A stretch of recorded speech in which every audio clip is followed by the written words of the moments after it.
Just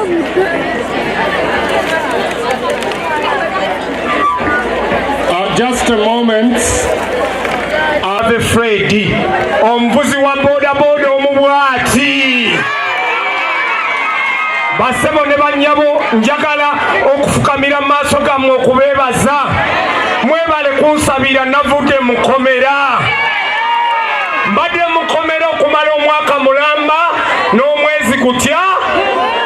Naye eno ye wiiki ey'okubiri nga ndi bweru okuva mukomera. Munsonyiwe mbabuulire kino. Kasitoyita mbufunze. Munaye nali nasibwa nga ngenda sibwa emyaka 35. Naye Katonda w'abanaku takola ki? Nakomyewo eno wiiki yakubiri empapula za nomination ku bwamemba bwa parliament nazijjeeyo. Nvuganye ku kifo. Nze sivuganya honorable. Mvuganya ku ki? Kyova olaba nabayimbira akayimba ne baka Kangave Fuledi Leopard omuvuzi wa boda. Nze ku bw'emuppi bannange mu njiro obululu. Abantu ba Busiro isi ninayo kye ŋŋamba.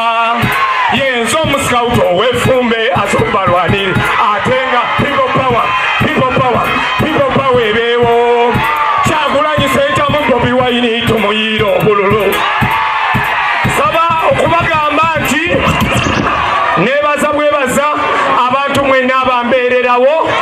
Bwana mukulu njagala omwebaza mu ngeri ey'enjawulo. Nammwe mwenna n'amasomero ge mbadde ntendeka. Mukama Katonda abampeera omukisa. MP njijanga bwendi. Nze sirina ekyobugagga kye nnina bodaboda naki. Naye naazina obulungi ava mu ki? Ekimala kikola ki? Taata nkusaba mu maaso g'Abakristu owummule taata. Opeemu nkwatemu. Ekimala kikola ki?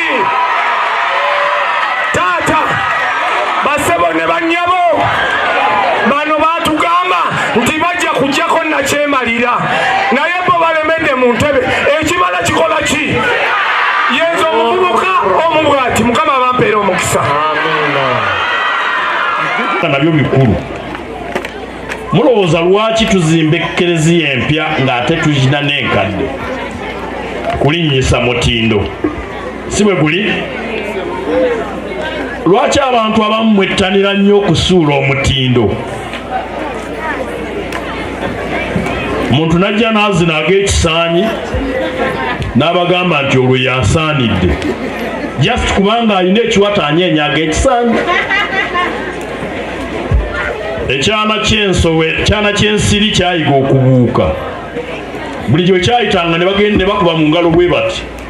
Ne kiddayo ne kigamba maama waakyo, mami abantu bandaze okwagala kw'otulabanga. Nti kiki? Buli we mbadde mpitanga engalo zivuga. N'akigamba mwana wange. Bwe batyo bwe batutta baba tebakusanyukira. Ekirala mbakubiriza mulekenga kwenyumiririza mu bitali birungi. Abooluganda, si kya kitiibwa nti ng'omusomesa bakusibye nga bagamba nti okabasanya abaana b'osomesa. Bw'ova mu kkomera mu mbeera eyo Kangave weetoowaza. Bw'oba omukirisitu ogenda mu penetensiya. Bino nali nsirise okutuusa lwe nabiraba ng'obitadde ku NTV. Ng'ogamba nti nze nakusiba siyina kkomera. Sirina kkomera mu Uganda. Ekyokubiri, omwana agambibwa nti wamukabasanya simanyi gy'abeera, simumanyi, ne bazadde be bwe babanga balamu sibamanyi. Era siyina bujulizi nti gwe wabikola. Nasoma ku social media. Nga mukadde wo nkukulisaayo era nkwebalizaako Katonda. Naye njagala ebyobufuzi tebakwekamu crime. Bwebeera suspicion Katonda n'akuwandula. Bw'oba wakikola ogenda mu penetensiya. Bw'oba tewakikola either osonyiwa abo ababi abaakikolako, togattako kibi kyakuwaayiriza na kulimba. Ekirala omugezi kyakola tayagala ensi emanye n'okumanya nti ng'omusomesa w'abaana osobola okuteeberezebwa nti okabasanyiza omwana gwogera ki nze kwe kutegeera kwange kitaawo yajja n'ansaba nkuyamba okufuluma ekkomera nga nkuyamba nga looya singa yakusiba obudde tebwansobozesa Katonda n'akuyamba n'ofuluma siina gwe nali ntumye nti akugamba onneetondere kuba tonninaako musango okuva 2011 neesimbyewo n'abantu ndowooza muwera 30 mu kalulu akawedde ke weesimbawo nafuna obululu 89,000 n'ofuna obululu 13 eyanziririra yafuna gumu 38 saamusiba eyaddako 1,000 saamusiba wali wakuna lwaki nsiba gwe njagadde ekyo nkitereeze omanyi bw'obeera mu bifo by'obukulembeze n'atasaanidde kwatula linnya lyo aliwalampa ekyo nkimaze sazze kuyomba nazze kusomesa era omusango gwange gwanvunaanibwa mu kkooti nga ggwe ne bagamba nti nayogera ebigambo ebiyinza okukyayisa omukulembeze w'eggwanga ne nvaayo ne mbasaba bampandiikire lisiti y'ebigambo ebimusanyusa mbyogere munnaffe afune essanyu naye kino kye nayiga mu busibe omuntu bw'ayingira ekkomera tavaayo nga bwe yagenda nze nali mwetoowaze n'ensirika okumala akabanga nga neebuulirira kuba navaayo nina obusungu ku bansiba kye nakola nensaba Katonda nampa okusonyiwa so ofa yange nja kugenda mu maaso n'okubudaabuda abavubuka abafu abeetaaga okubudaabuda abalonzi b'ebusiro bwe munaabanga mwagala abantu ababaziniramu amazina nja kubasasulanga musanyuke ne Parliament si yakoleramu katemba kibaweesa nnyo ekitiibwa nti omubaka waffe yasinze okuzina amazina mu Parliament ndowooza nange mundabye wano nga amazina ngamanyi nga n'emisinde ngimanyi naye mu Parliament tukola birala kale kammalirize nga nziramu okubeebaza mwenna naye njirinda era naawe bw'otunula singa gw'obadde ozigaba wandigiwa ddaani nga gwe wanno ekibiina kya NUP kya mutindo nina okukkiriza nti kijja kukuuma omutindo era tekijja kugwa bbeeyi bwe baatutuma okulonda tebaatugamba kulonderera kubanga olaba n'asoggola lumonde bukaceera abulekayo mu nnimiro saba ekisa kya Katonda kyongere okubeera nammwe abooluganda Ssaabasajja Kabaka awangaala mitendera egy'enjawulo tusaba enteekateeka eno egende bulungi nga tewali akoseddwa ng'obulamu bw'abantu bukuumiddwa nga tewali batulugunyiziddwa nga tewali basibiddwa amakomera lwaki ekisaawe tekiba nti kyonna kifaanagana mu nabuddu gye tuyita leveled ground awo nno kye tusaba ekisaawe kibeere nga kyenkanankana bannabyabufuzi abanoonyezaamu obululu bannaye munoonye mutima omulungi temweyogerera bikikinike tewaba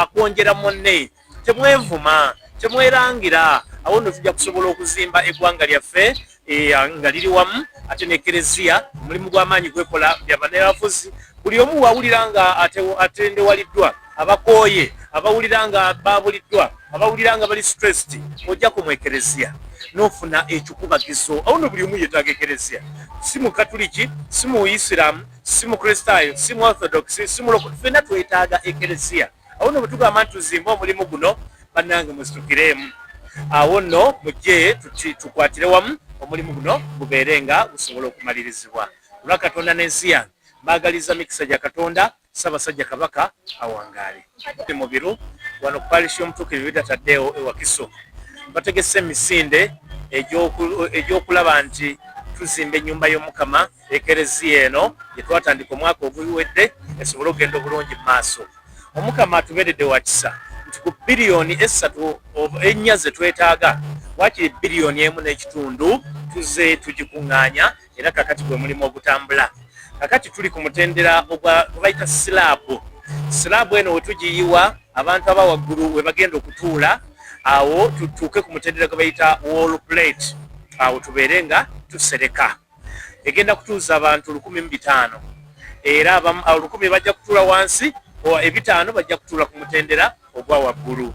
Awo nno omukama atumwebaza era twebaza nnyo ab'amasomero kubanga emisinde gino gyabadde gikulembeddwamu abayizi ab'amasomero ga primary aga secondary n'amalala. Awo twebaza abakulembeze b'amasomero ba directors ne headmaster ate n'abazadde n'abakristu n'abantu bakatonda bonna mu parish eno n'abavudde ebweru waayo. Mukama tuwadde obudde obulungi era tumanyi nti ekiruubirirwa kyaffe tagiyite ya ssente ezo tujja kuzifuna mu linnya ly'omukama. Yonna gye muli tubasaba buli asobola okutuwagira ku mulimu guno kubanga tuwolereza omutuukirivu Yuda Tadeo yawolereza abo abalaba nti ebintu biganye impossible cases. Awo nno Yuda Tadeo nammwe buli omu gy'ali amuwolereze kubanga bw'ozimba eby'omukama n'omukama azimba ebibyo era bw'okola eby'omukama n'omukama akola ebibyo. Awo nno mbakubiriza mujje tukwataganire wamu omulimu guno tulabe nga gutambula ate gutuuke ku nkomerero. Baagaliza mikisa gya Katonda na buwanguzi ate tukubiriza n'abeesimbyewo muyiteeke ene Wakiso baddeyi mujje musabireko wano mulabe omulimu weguli ate oba oli awo mmeremu oba endala muyinza era okuwagira. Twetaaga ebyobufuzi naddala tuli mu kunoonya kalulu abantu banoonya. Nze Dr. Dennis Ngabirano nga nze ssenkulu wa Sam's Food Industries Limited aba bakolera obumpanchimpanchi oba snacks zammwe eza Sam's snacks. Olunaku olwaleero tubadde wano nga twetaba mu misinde lubunabyalo ng'era emisinde gy'olwaleero gibadde ya kuzimba ekereziya ya St. Jude Wakiso Parish. Tubadde n'emisinde egya kilomita 2 tubaddewo ne kategore ya tuli wano okuzimba ennyumba ya Katonda, kuzimba kereziya empya ya St. Jude Catholic Parish. Naye tulina obuzibu abantu tebaagala munnange kuzimba ennyumba ya Mukama ate nga tumanye ebyawandiikibwa birambika bulungi nnyo. Zimba ennyumba y'Omukama ebisigadde ebibyo obimulekere. N'olwekyo mbakunga nga mbagamba bannange mujje tuzimbe St. Jude Catholic Parish, tuzimbe church epya. Church tubadde nayo etuuza abantu 305 ne ka church epya tuzimba agenda tuuza abantu 1,500. Kakati tuli mu kusiba slab na kuteekako galare tuzimbe ku kalina waggulu tuke tusereke. Naye tubasaba mujje tudduke mujje tusimbe St. Jude. Twetaaga kano akanyomero kano ketukola oba omulango guno gwe tukuba twetaaga milioni 14 zokka ezijja tuyamba okumaliriza galala eyo tusobole okulaba netwongerako waggulu naye kalina netulabe ntusereka. N'olw'ensonga eyo tujja kubaaniriza mujje tudduke emisinde tuzimbe St. Jude Catholic Parish. Kyeno tujja kwetaaga biliyoni 4 naye tuze tutambula akati emitendesi nga tugimaze tuli twakakozesaako biliyoni ng'emu okuva wansi.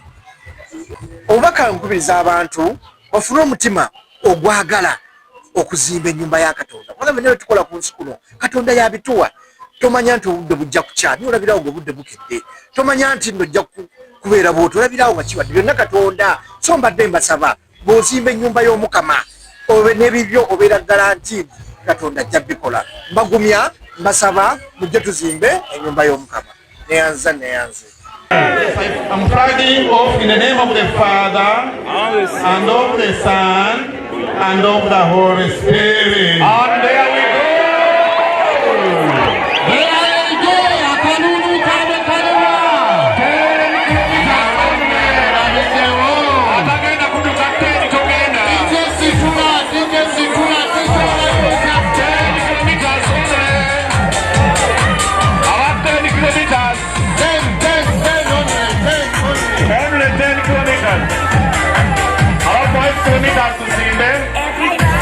Era that church, we pray that next year it will be completed. Is it possible? In the name of Jesus, it is possible. We thank all the support. Buli omu support yonna gyawaddeyo. Twebaza olukiiko Testes, twebaza amasomero, twebaza aba parishioners and everyone. Awo nno nga tugenda okusimbulwa misinde gino. Emisinde gituyamba emibiri gyaffe okubeera emirungi.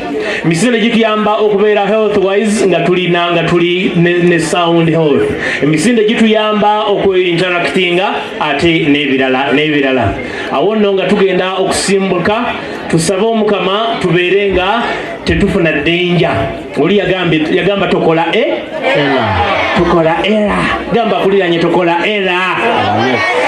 Tuyina okudduka obulungi nga tetukoze eki era esobola okujja n'okoona munno. Era esobola okujja n'ogamba nze sigenda kudduka ngoye. Era esobola okujja n'ogenda emmotoka n'ekuba. Naye we pray God protects us. Omukama atutaase byonna bigende bulungi.